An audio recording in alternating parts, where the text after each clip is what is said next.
எத்தனை பேர் ஆண்டவர் மட்டும்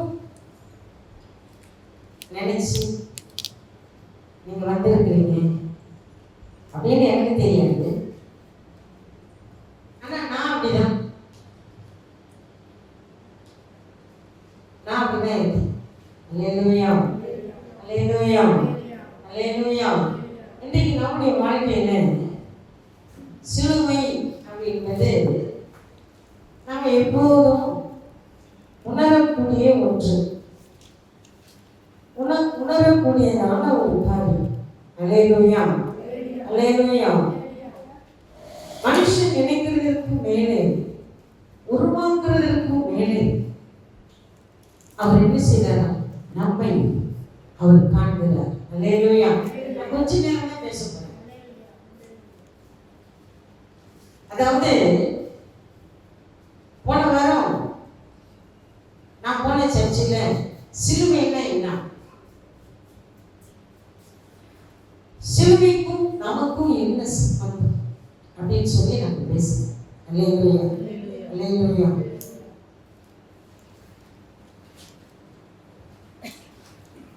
கல்வாரி அன்பை என்னிடம் வேலை கண்கள் கலங்கிடுவே, கர்த்தாவின் பாடுகள் எப்போதும் நினைத்தால் நெஞ்சம் நெகிழ்ந்திடுவே. கல்வாரி அன்பை என்னிடம் வேலை கண்கள் கலங்கிடுவே, கர்த்தாவின் பாடுகள் எப்போதும் நினைத்தால் நெஞ்சம் நெகிழ்ந்திடுவே. என்னையும் உம்மை போல் மாற்றிடுவே, உம் ஜீவன் தந்தீரென்றோ. என்னையும் உம்மை போல் மாற்றிடுவே, உம் ஜீவன் தந்தீரென்றோ. எங்களை தலை மட்டும் தாற்றுகிறோம், தந்து விட்டோம் அன்பின் கரங்களிலே. ஏற்று ஏற்றும் நடத்தும், ஏற்று ஏற்றும் நடத்தும். கல்வாரி அன்பை என்னிடம் வேலை கண்கள் கலங்கிடுவே, கர்த்தாவின் பாடுகள் எப்போதும் நினைத்தால் நெஞ்சம் நெகிழ்ந்திடுவே. உடைய பிரசன்னத்துக்குள்ளே, உடைய கரங்களுக்குள்ளே, உடைய சிலுவையின் ஆணி பாய்ந்த கருத்துக்குள்ளே எங்களை ஒப்புக் கொடுக்க, எங்களை தான் சொல்லுவாங்க. எங்களோடு பேசுங்க. நாங்கள் இதை வைத்து நாங்கள் உங்களை சிந்திக்க, நினைக்க, தியானிக்க, உண்மை போல நாங்கள் மாற எங்களுக்கு உதவி செய்ய மறைத்துக் கொள்ளுங்க. இயேசு கிறிஸ்துவின் மூலம் பிதாவே, ஆமென். அல்லேலூயா, அல்லேலூயா, அல்லேலூயா, அல்லேலூயா. குருத்து அப்படின்னு சொல்லும்போது எனக்கு அடிக்கடி ஒரு ஞாபகம் வரும். இஸ்ரவேல் ஜனங்க, யூதர்கள் இயேசு கிறிஸ்துவை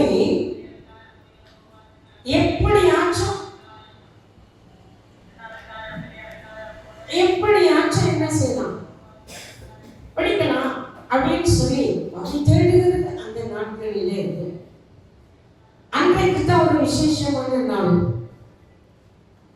பொருத்தோலை பிடித்து கொண்டு ஒசன்னா, தாவீதின் குமாரனுக்கு ஒசன்னா அப்படின்னா என்னன்னா, ஏன் இந்த ஜனங்கள்லாம் பாடினாங்க அப்படின்னா, எங்களுக்கு விடுதலை தாங்க, எங்களுக்கு ராஜா இல்லை, நாங்க ரோம அடிமைத்தனத்தில் இருக்கிறோம்,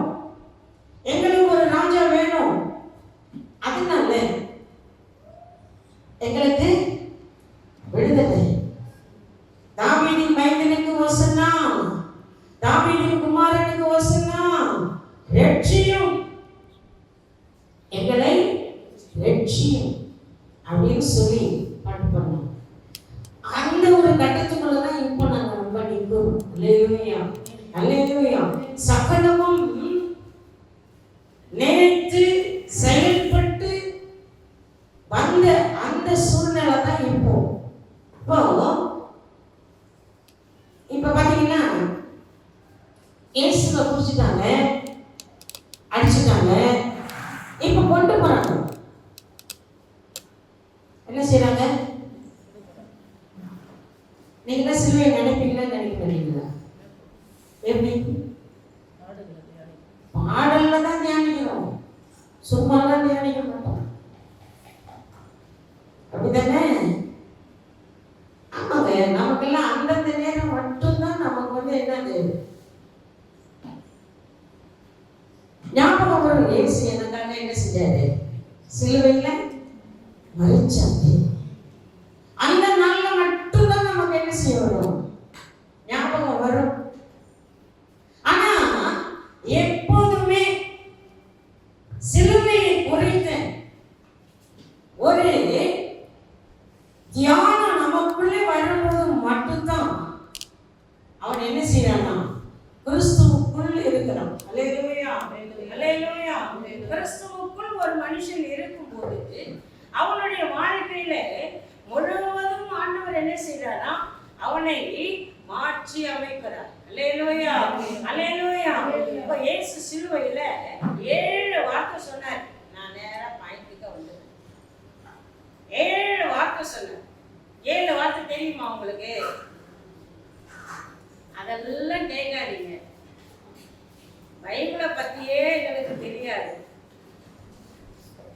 ஆனா இயேசு சிலுவையில 7 வார்த்தை சொன்னது எங்களுக்கு எப்படி தெரியும் அப்படின்னு நம்ம நினைக்கிறோம் தானே? அப்படிதானே? சொல்லுங்க. தெரியுமா தெரியாதா? தெரியுமா தெரியாதா? படிக்கல, என்ன செய்யல? படிக்கல. 7 வார்த்தை. இப்ப கலாத்தியர் புத்தகத்தை எடுப்போம். கலாத்தியர் 6ஆம் அதிகாரம் 14ஆம் வசனம். நானோ கர்த்தராகிய இயேசு கிறிஸ்துவில் சிலுவையை குறித்து அல்லாமல் இருப்பேனாக. அவரால் எனக்கு உலகம் சிலுவையில் என்ன செய்யப்பட்டிருக்குது? அறையப்பட்டிருக்கிறது. நான் வேறு ஒன்றையும் குறித்து மேன்மை பாராட்டாமல் கிறிஸ்துவை குறித்தே நான் மேன்மை பாராட்டுகிறேன். இப்ப பவுலுடைய வாழ்க்கையில கிறிஸ்துவை குறித்து மட்டும்தான் ஒரு நோக்கமும் திட்டமும் இருந்தது. என்ன அப்படின்னா சிலுவை.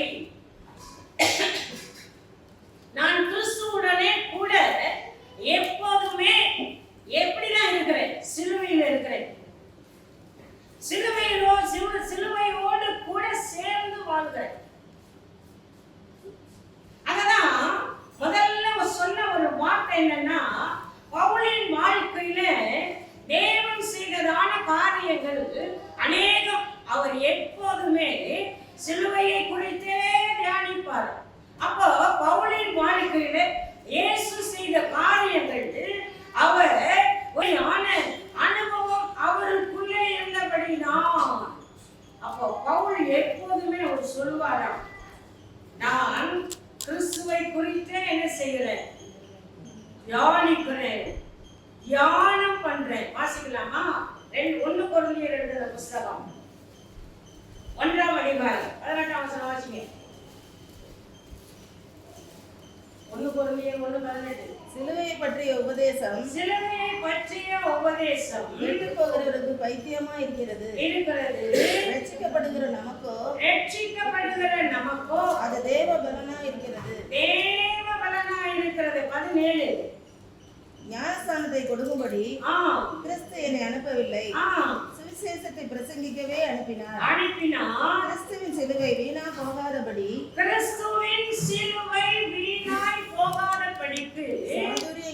சாதுரிய ஞானம் இல்லாமல் பிரசங்கிக்கவே அப்ப கிறிஸ்துவின் சிலுவை என்ன செய்யக்கூடாது? வீணா போகக்கூடாது.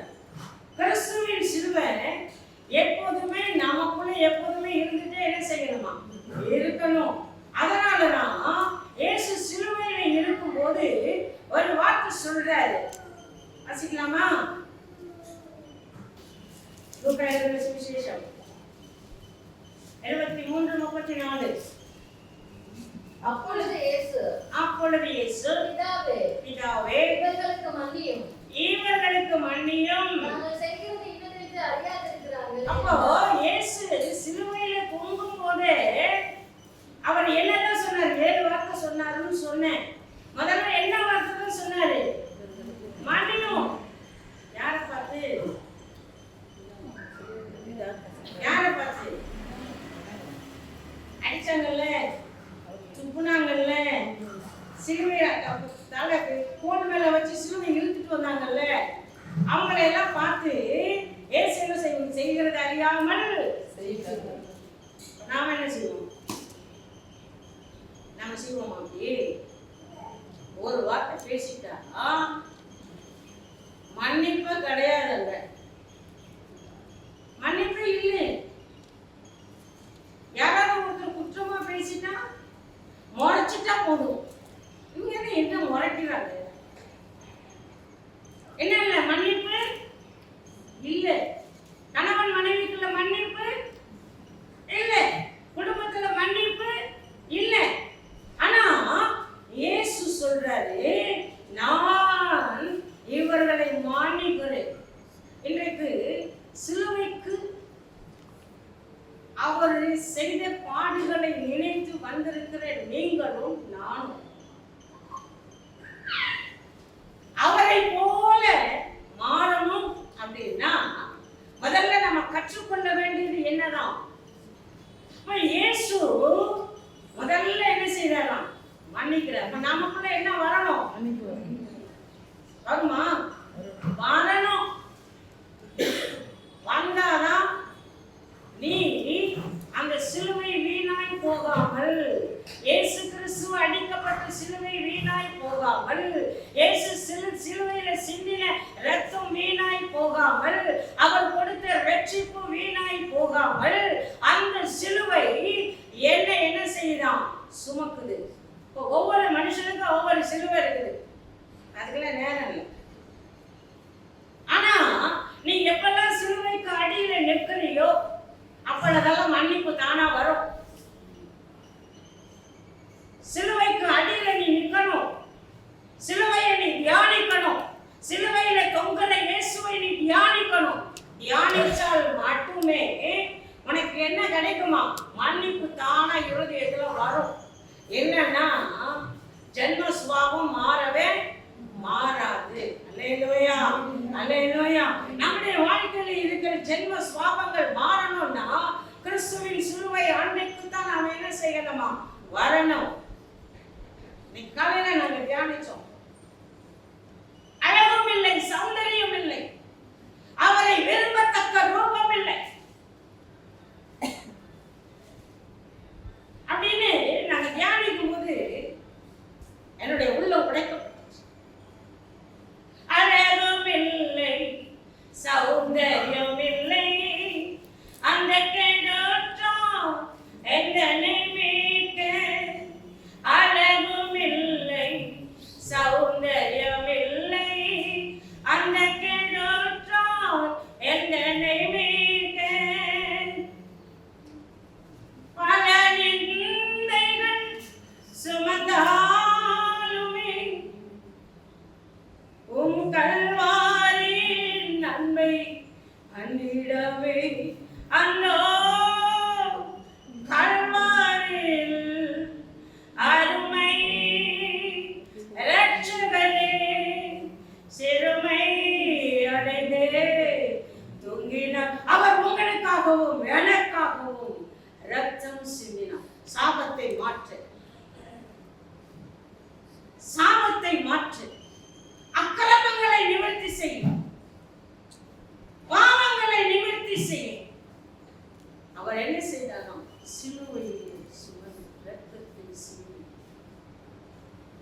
இந்த சிலுவைக்கு அடியில் வருகிறோ அன்னைக்கு தான் அவருடைய சுவாபம், அவர் எப்படி இருந்தார், அவர் எப்படி வாழ்ந்தார், எப்படி நமக்காக இந்த பூமிக்கு வந்தார், அவர் எப்படி நமக்காக எதையெல்லாம் செய்தார் என்பதை அன்றைக்கு ஆதாம் கையில் இருந்த இந்த உலகத்தையும் மக்களையும் அவர் வாங்கிக் கொள்ளணும் சொல்லிதான் இந்த பூமிக்கு இரண்டாம் ஆதாமாக இந்த பூமிக்கு வந்து அவர் சொல்லுகிறார், எதை தொடங்கினோ நான் கல்வாரி சிலுவையிலே முடித்தேன். அல்லேலூயா, அல்லேலூயா. நமக்கு ரட்சிப்பை கொடுக்கும்படிக்கு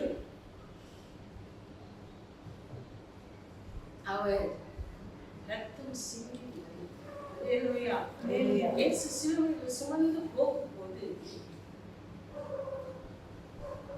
ஒரு மனுஷனை பிடிச்சி கூப்பிடுறாங்க.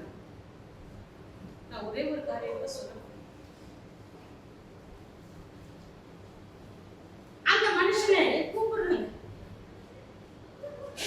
சீரனை ஊரானாகிய அந்த மனுஷனை கூப்பிடுறாங்க. என்ன கூப்பிடுறாங்க? வா. ஆனா அந்த மனுஷன் என்ன செய்யல? வந்தானா? வரலங்க. அவனை வழிகட்டாயமா பிடிச்சி பலவந்தமா அவன் தோல் மேல என்ன செஞ்சாங்களாம்? முழுசா வைக்கல, முழுசா நாம் ஒப்பு கொடுப்போம். நம்முடைய வாழ்க்கை முழுவதையும் அவர் என்ன செய்யறார்? அல்லேலூயா, அல்லேலூயா, அல்லேலூயா. அவர் இன்னொரு வார்த்தை சொல்லுகிறார், நான் தாகமா இருக்கிறேன். என்ன சொல்றாரா? நான் தாகமா இருக்கிறேன். நான் தாகமா எதுக்கு? எதுக்கு தாகமா இருக்கிற? எதுக்கு? நீங்க என்ன செய்யணும்னா வந்து இங்க உட்கார்ந்துட்டு போகாம அவர் எதுக்காக தாகமா இருந்தாரோ, எந்த தாகத்தை அவர் முடிச்சாரோ அந்த தாகத்தை நீங்க என்ன செய்யணுமா? தொடங்கணும். பரலோக ராஜ்யத்துல ஆத்துமாக்களை கொண்டு வரணும். நான் ஒரே ஒரு கதையை மட்டும் சொல்லிட்டு நான் முடிச்சேன். ஒரு ஊழியக்காரன், ஒரு விசுவாசி சபைக்கு வந்துட்டு போயிட்டு அப்படியே இருப்பாராம்.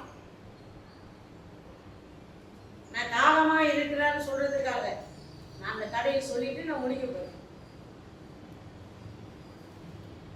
ரட்சிக்கப்பட்டு 15 வருஷம் 20 வருஷம் 30 வருஷம் இருக்கிற ஆத்மாக்கள்லாம் இருக்கு. எங்கேயும் அப்படிதான் இருக்கிறோம். ஆனா பரலோக ராஜ்யத்துக்கு போக முடியாது. அப்படின்னா ஒரு நாள் இந்த விசுவாசி என்ன பண்ணாரா, நல்லா வீட்டுல உட்கார்ந்து இருந்தாலும் ஹார்ட் அட்டாக் வந்துட்டான். ஆஸ்பத்திரி கொண்டு போனாங்களாம். அவளை செக் பண்ணிட்டு டாக்டர் எல்லாம் நின்று பேசிட்டு இருக்காங்களா, அந்த சிவியர் அட்டாக், அதாவது சிவியர் அட்டாக், உழைக்கலாம் முடியாது அப்படின்னு சொல்லிட்டு என்ன பேசிட்டு இருக்கும்போது இப்போ இந்த விசுவாசி ஆண்டவர்கிட்ட கேட்கிறார், ஆண்டவரே நான் மரிக்க போறேன், எனக்கு பரலோகம் உண்டா? அப்ப ஏசாமி கண்ணை திறந்தாராம். இல்ல, நான் நல்ல தசமபாகம் கொடுக்குறேன், காணிக்கை கொடுக்குறேன், ஆலயத்துக்கு தவறாம வரேன், எல்லா கூட்டங்களிலும் நான் கலந்துக்கிறேன், எதையும் தவறாம நான் செய்கிறேன், எனக்கு போய் பரலோக ராஜ்யம் இல்லை.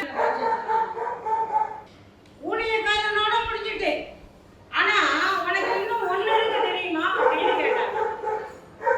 அப்போ என்ன பத்தி நீ சொன்னியா? அப்ப அந்த மனுஷன் சொன்னானா, எனக்கு இன்னும் ஒரு டைம் கொடுங்க ஆண்டவரே, எனக்கு இன்னும் ஒரு டைம் கொடுங்க, இன்னும் ஒரு நேரம் எனக்கு கொடுங்க, என்னை இந்த பூமிக்கு அனுப்புங்க, நாட்டு மக்கள் ஆதாயம் பண்றேன், நான் பரலோக ராஜ்யத்துக்கு வரணும் அப்படின்னு அந்த மனுஷன் சொன்னான். உடனே கத்து பூமிக்கு அந்த மனுஷனை அனுப்பணும். இன்றைக்கு அதேதான் நமக்கும். இயேசு சிலுவையில தாகமா இருக்கிறேன்னு சொன்னார். என்ன தாகம் தெரியுமா? அவர் எல்லாத்தையும் முடிச்சிட்டாரு. ஆனா உங்களை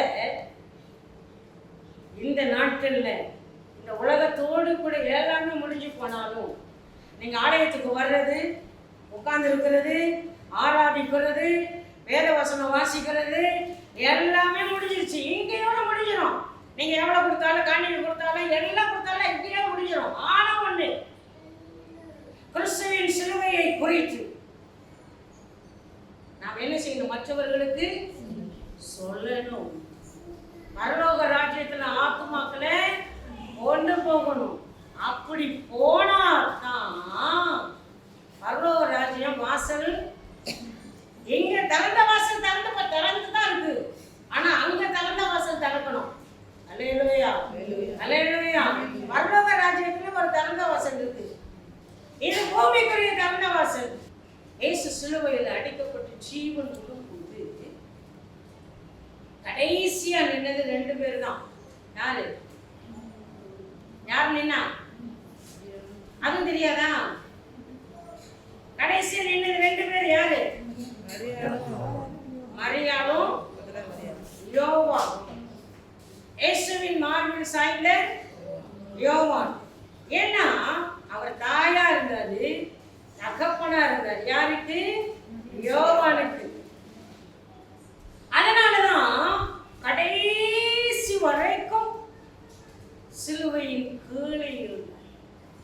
அதனாலதான் அவருக்கு நிறைய தரிசனங்களை, வெளிப்பாடுகளை தந்தார்.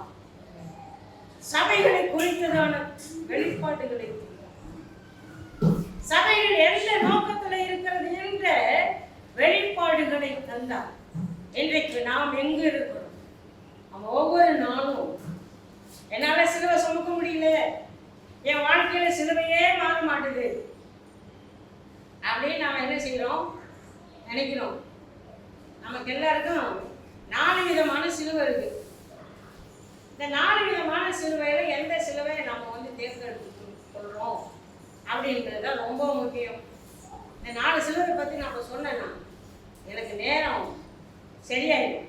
அதனால இந்த 4 சிலுவையில ஒரே ஒரு சிலுவையை மட்டும்தான் ஆண்டவர் நமக்காக வச்சிருக்கிறார்.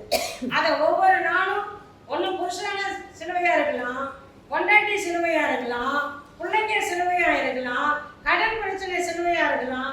ஆனா உண்மையான சிலுவை என்ன அப்படின்னா, ஆண்டவராக இயேசு கிறிஸ்து மரித்து அடக்கம் பண்ணப்பட்டு 3ஆம் நாள் உயிரோடு எழுந்து உங்களுக்காகவும் எனக்காகவும் ஜீவனை கொடுத்து நம்மை உயிரோடு வச்சிருக்கிறாரு. அவருடைய சித்தம் செய்ய வச்சிருக்கிறாரு.